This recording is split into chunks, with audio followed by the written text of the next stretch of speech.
Monsieur Blackburn, vous vous dites consterné par la restriction du gouvernement fédéral des critères d'accès à ces travailleurs. Pourquoi? D'abord, c'est l'improvisation dans laquelle on se retrouve malheureusement avec les décisions du gouvernement qui viennent, à quelques jours d'avis, chambouler la réalité des entrepreneurs au Québec. Et cette décision qui va entrer en vigueur la semaine prochaine, donc dans 7 jours, va avoir des conséquences potentielles pour 40 000 travailleurs.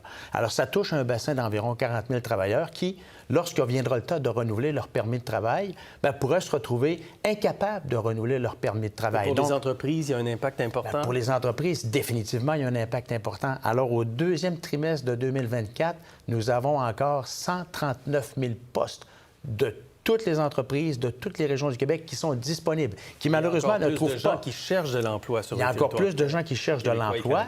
Par contre, ça ne veut pas dire que le taux de chômage qui a monté, qu'il y a plus de gens qui sont en recherche d'emploi, que ces gens-là ont les compétences ou la formation pour être capables de combler ces postes. Alors, vous voyez, malgré une augmentation du taux de chômage, il y a quand même 140 000 postes de disponibles dans toutes les régions du Québec. Vous avez besoin de cette main-d'œuvre. Monsieur Hainaut, vous vous réjouissez à la CSN de ces restrictions supplémentaires. Pourquoi? Bien, premièrement, peut-être une chose que je vais être d'accord avec mon collègue patronal, c'est clair qu'une semaine d'avis, je comprends les employeurs quand même. C'est court. Je veux dire, sur le fond, on est d'accord. Sur la forme, je pense qu'un préavis un peu plus long aurait été... Je comprends un peu le désarroi là-dessus. Mais c'est clair que pour nous, le taux de chômage, quand même, le chômage a augmenté de près de 32-33 dans la dernière année. Donc, il y a de l'emploi présentement. Pour nous, je pense que c'est un premier pas. Mais en même temps, on est quand même un peu déçus qu'on a encore les permis fermés. Donc, ça fait longtemps qu'on réclame la fin de ces fameux permis fermés-là pour les travailleurs étrangers. Les permis fermés, c'est des travailleurs étrangers qui se retrouvent à un endroit puis qui ne peuvent pas aller travailler ailleurs. Ils ne peuvent pas aller travailler. Donc, ces personnes-là arrivent là et ils sont pris avec cet employeur-là toujours. Ils ne peuvent pas changer. Puis avec l'augmentation présentement des lock-outs, depuis décembre, il y a beaucoup d'augmentation des lock-outs du côté des employeurs. Ces gens-là sont pris à ne pas pouvoir travailler nulle part parce que c'est un employeur seulement. Donc, souvent, je l'ai vécu dernièrement dans une entreprise de la Rive-Sud de Montréal où il y avait 2 travailleurs français étrangers qui ont dû, la solidarité syndicale, mais sinon, il n'y avait pas d'argent pour payer leur loyer, il n'y avait rien. Là. Donc, c'est vraiment, moi, je pense qu'il faut regarder pour que ces gens-là, minimalement, puissent aller travailler ailleurs lorsqu'on les emmène au Canada. Parce qu'il y a une question aussi de comment on s'occupe de ces travailleurs-là, dans quelles conditions ils travaillent. Quand les Nations unies reprochent au Canada de quasiment aller dans l'esclavagisme moderne... Parlons-en de cette déclaration. C'est quand même une réalité, là, le traitement de ces travailleurs-là. Parlons de la réalité, M. Fillon. 2023-2024, les dernières statistiques qui viennent de sortir par Statistique Canada, on parle au Canada de 12 entreprises qui se sont vues refuser ou retirer leur permis parce qu'ils ne correspondaient pas aux critères pour s'assurer que leurs travailleurs étaient dans des conditions... Ce sont peut-être des cas extrêmes. Bien, c'est des cas extrêmes, mais on parle de 12 sur l'ensemble du Canada. Donc, de vouloir faire porter l'odieux de ce programme qui a été instauré pour remplir des besoins en termes du travail. Il y a 250 métiers, vous l'avez mentionné tout à l'heure, qui sont en déficit de personnel et les conditions de travail sont édictées par le gouvernement du Québec lui-même. Détermine le salaire, détermine les conditions de travail et la vaste majorité des employeurs, on parle de plus de 99 respectent ces conditions de travail-là. Donc, je comprends que du côté syndical, ils veulent absolument abolir ce projet de permis fermé, mais si ce projet de permis fermé, il est en place, c'est d'abord et avant tout qu'il permet de maintenir un équilibre dans le marché du travail et les employeurs qui font des démarches pour se trouver des travailleurs étrangers investissent entre 9 et 15 000 par travailleur. Et si on était capable de trouver... Est-ce que vous le voyez, cet équilibre-là, compte tenu de la pression qu'il y a eu dans les dernières années avec le manque de main-d'œuvre? Écoutez, oui, il y avait un manque de main-d'œuvre. Ces gens-là sont venus nous aider, puis c'est bien, mais ces personnes-là sont pris en otage avec les permis fermés. Parce que tu peux être un mauvais employeur, puis ces gens-là ne peuvent pas aller ailleurs.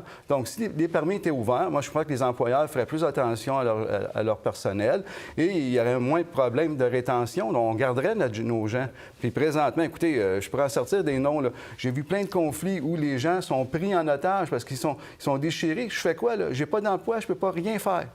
Et il y a des travailleurs, par ailleurs, au Canada, au Québec, avec le taux de chômage qui augmente. Pourquoi les entreprises garderaient un accès aussi large à ces travailleurs étrangers temporaires, alors qu'il y a de plus en plus de Canadiens qui sont au chômage? Bien, les faits parlent d'eux-mêmes, M. Fillon. On parle de 140 000 postes encore de disponibles au Québec, malheureusement, où il n'y a pas de personne pour prendre ces emplois-là. Si les employeurs étaient capables de trouver des travailleurs québécois, bien évidemment, ils choisiraient des travailleurs québécois. Mais dans le contexte de pression sur le marché du travail, dans le contexte de rareté de main-d'œuvre, ces employeurs n'ont d'autre choix que de se retourner du côté de l'immigration et des travailleurs étrangers temporaires. Il faut rappeler encore une fois une donnée qui, malheureusement, qui est une réalité.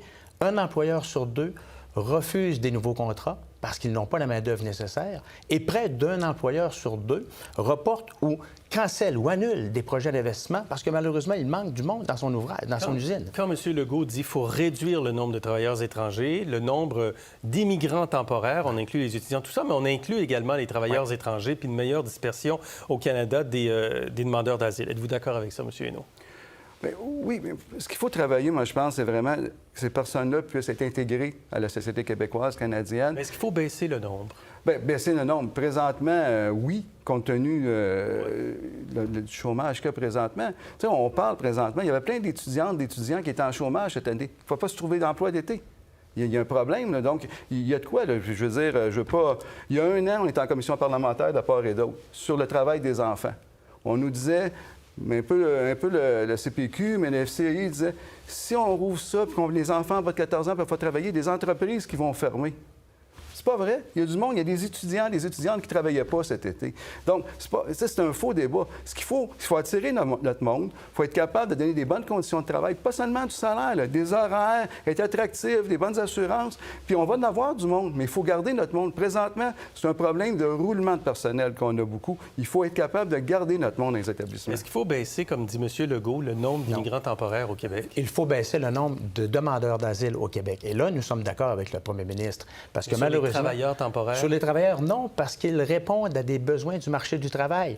Alors, le choix que les employeurs ont, c'est de se tourner vers l'immigration, les travailleurs étrangers temporaires, pour venir les aider à réaliser du travail, à produire des biens ou à donner des services. Là où on rejoint le premier ministre, c'est sur les demandeurs d'asile.